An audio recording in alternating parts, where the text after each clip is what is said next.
Hey guys, it's us. Say hi, Rex. Say hi. Say hi. Mm, mm. Yes. Okay. So I am about 4 days behind, but um,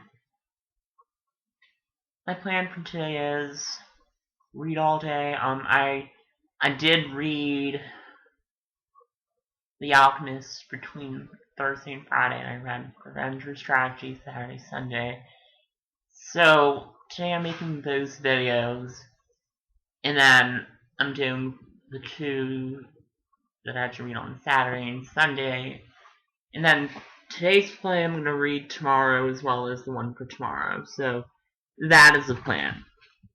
And hopefully I will follow through on that. But yeah, I've been really busy. So the play I'm talking about right now is The Alchemist. It was written by Ben Jonson.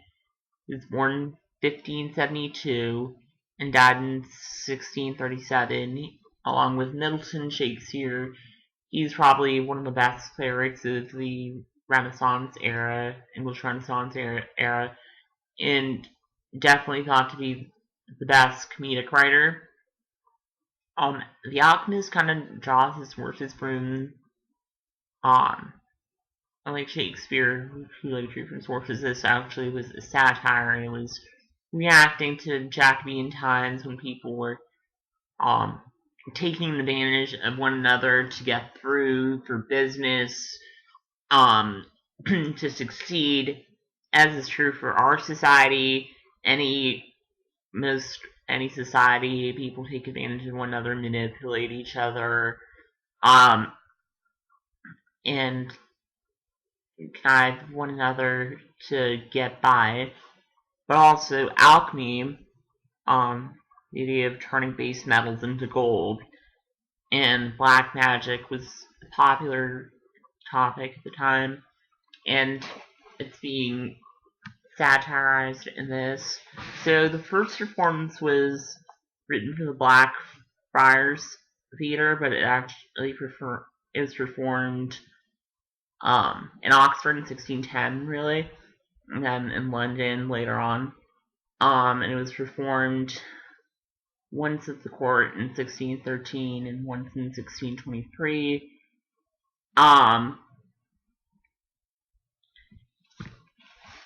After the Restoration, with the exception of Victorian era, this play was widely performed. Once at the Old Vic in 1847, and there was one at the Oregon Shakespeare Festival, which is one of the greatest festivals that it's geared towards mostly Jacobean and Elizabethan works. 2061, and then there's Trevor Nunn's production for the Royal Shakespeare Company in 1977. Trevor Nunn is a really famous director, producer, and then there's the Shakespeare Theatre Company in 2009-2010 season. This play was written in 1610 in England, and as I said, it's a satire, and it's of the Jacobean era. So there's a plague that's forced this guy named Lovewit to flee the country, and he leaves his house in the charge of his butler, whose name is Jeremy. But so Jeremy transforms himself into Captain Face, and he knows this con man named Subtle, and this prostitute named Doll Common, and he enlists their help. And these guys, at the beginning of the first act, are like arguing about how they're gonna divide their riches because they're planning to trick all these people. But then they decide to work together, and then this lawyer's clerk named Dapper comes, and he wants Subtle to use his necromantic skills to summon like a familiar spirit or something to help him with his gambling. And then they tell him that he may win the favor of the Fairy Queen. And then, but in order to do so, he must subject himself to these humiliating rituals, in order for her to help him. So they're gonna fuck with his head, pretty much. Then comes the drugger, also called Abel, and he sells tobacco, and he's keen on kind of getting a successful business. So they also happen. In the second act, the third person comes that they plan to trick Sir Epicure Himon, who desires to get the Philosopher's Stone, which he thinks will get him huge material and spiritual wealth. And he's with this guy named Surly, who's skeptic, and he's like, "What? I don't believe in alchemy. This is just bullshit." And they're like, "No, we promise the Philosopher's Stone and promise that we can turn all base metal into gold."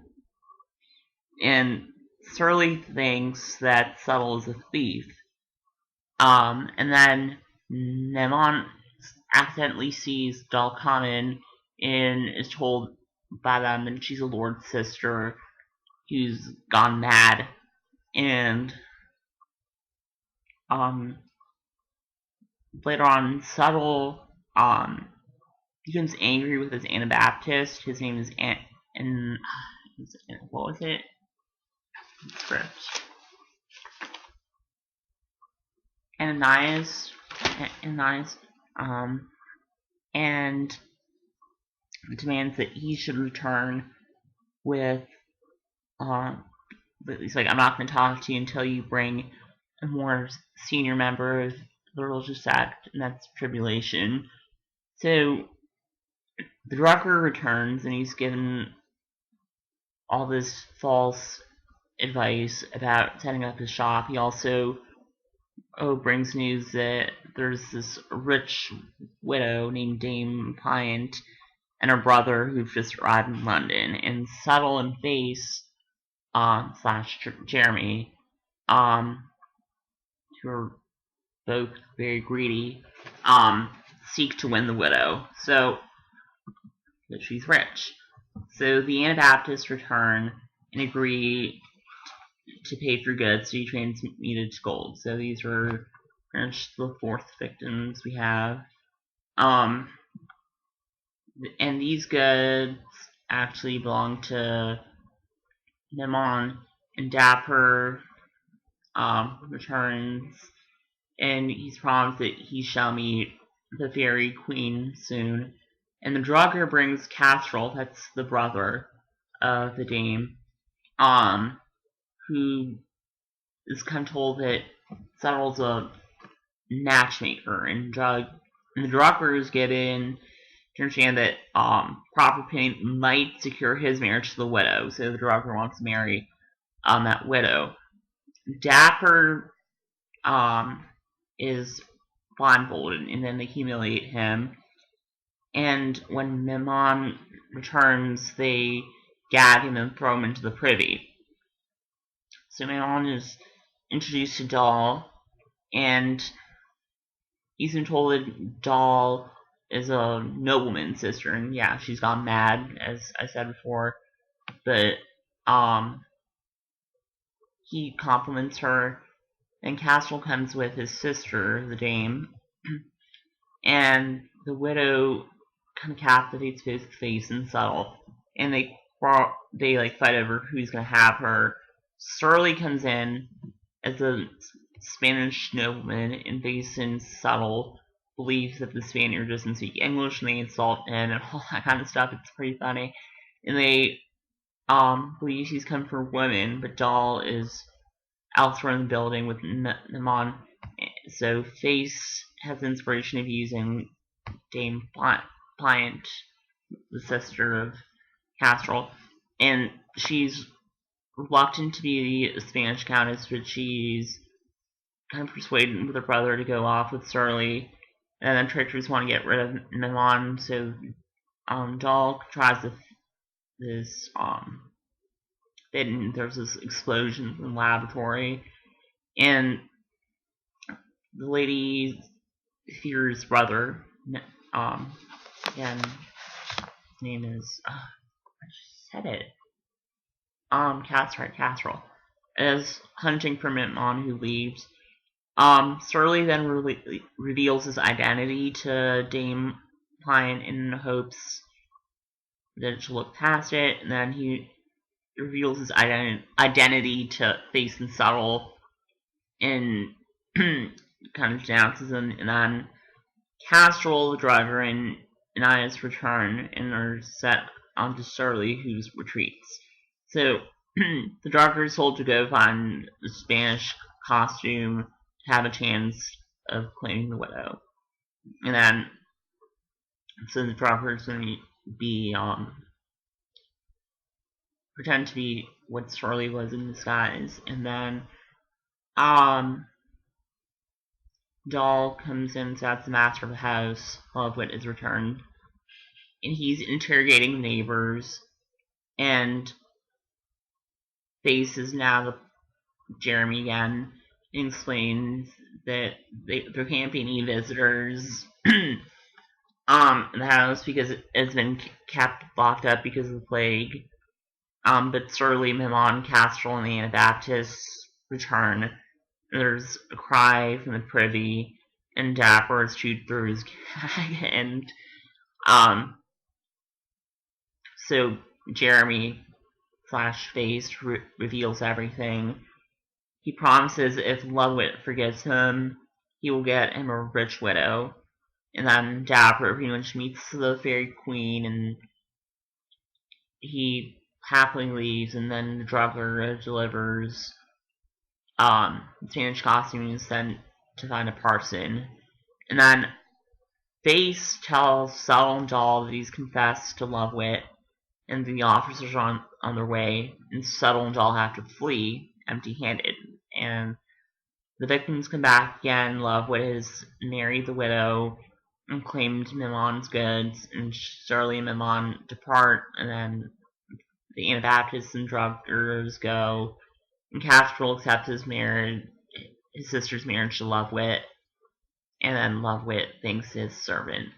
And that's basically the plot line, kind of a long plot line.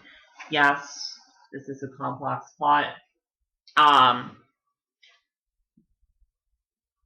I had to actually read this play with a lot of I had to, after I read it, I had to watch a video recording of it, and I had to look up the plot to some extent. Why? Because what I read was compared to Shakespeare, compared to Middleton. Middleton, I just read it. Still, Middleton, Marlowe, Kidd, the medieval plays, Lindsay, the Greeks and the Romans, Will Cart, all those plays. I mean, this was definitely the most difficult play to read and comprehend. I'll get to that. It's just the language is much more eloquent, much more heightened, much more rich, and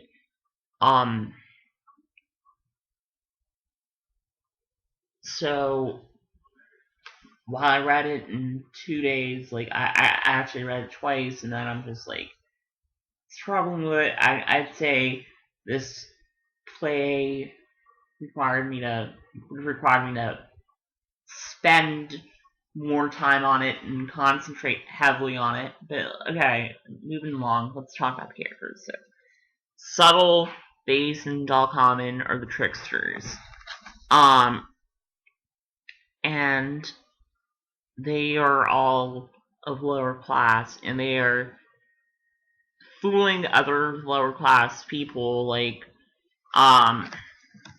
the drugger, um and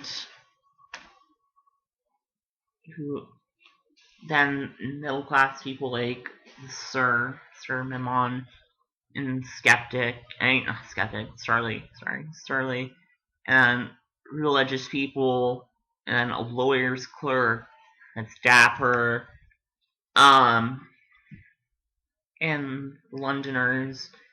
Um, you can't trick it, and to some extent, his master, Face tricks his master, so they're tricking a lot of classes. And I'll be talking about what the like a pair of three means. Um, but Face is pardoned. Nothing happens to Settle and Dalcon. They don't come out with anything in this play.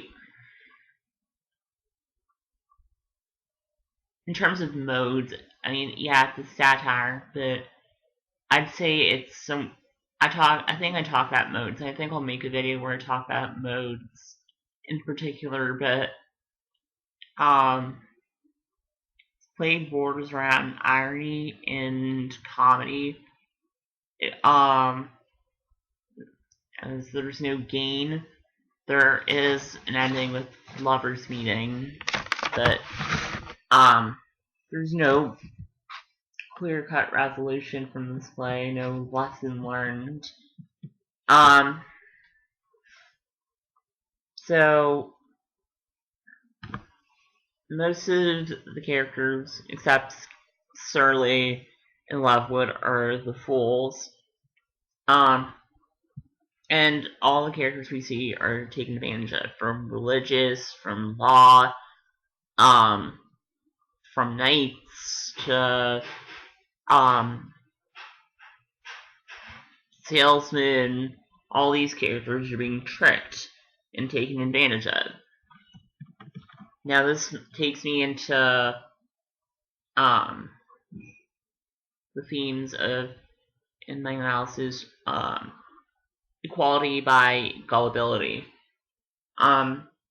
Yes, these characters are of different social classes. These characters are all different in many different ways, but how do they come to be equal? It's by their gullibility. They're all tricked by the pairs of the three. And in the end, that trick is resolved. That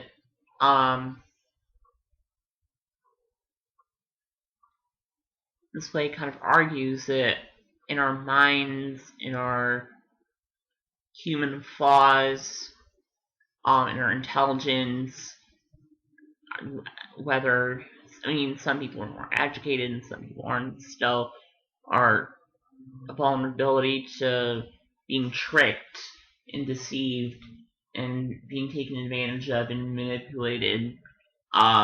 This play argues that that's one way that we're equal. Another theme of this play is love and money. It's all about sex, money, pretty much two of the most important things in the eyes of most people based on their id. This play does kind of ridicule the idea of magic and alchemy and stuff, arguing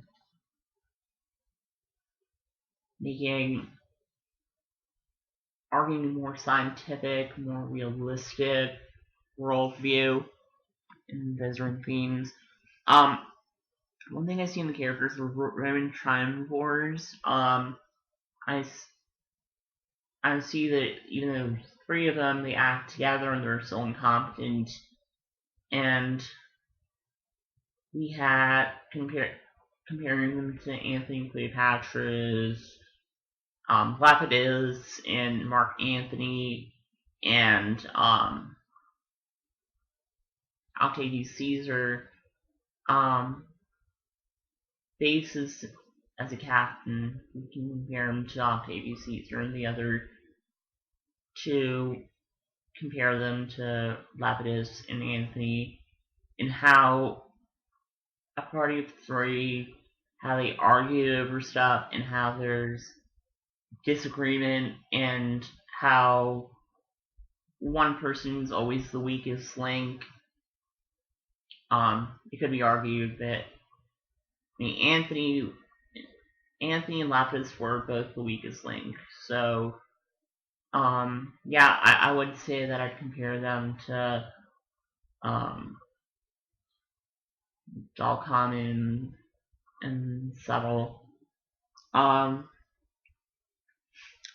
So my critique of this play is in sort of the three unities, and by that I mean unity of time, action, and place. It all takes place in one place within 24 hours, and there's just a single clear action. And it's a well-structured plot, excellent comedic ending, nobody's really punished or rewarded, excellent use of stock characters. My only negative thing is, and it's not criticism of the play, it's more for producing this play, unless you have a translation or an adaptation, at least the version I read, very, language is more difficult to understand compared to Ibn Rex, compared to other Elizabethan and Jacobean plays and earlier plays. This play is much more difficult to read and understand.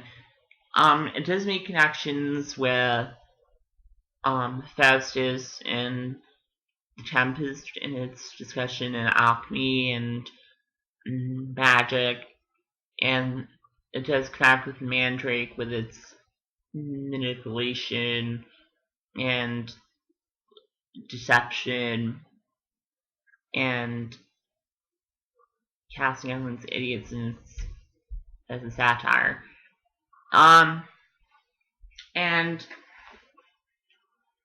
But mostly the most important thing to understand is that thing about black magic and alchemy, and how that relates to stupidity, and that the state interest society, unlike Faustus, and the Tempest, which seem to promote the supernatural, this play seems to denounce it. And that is all I have for The Alchemist, and I will be making 3 more videos today, so look out for those. Alright, bye.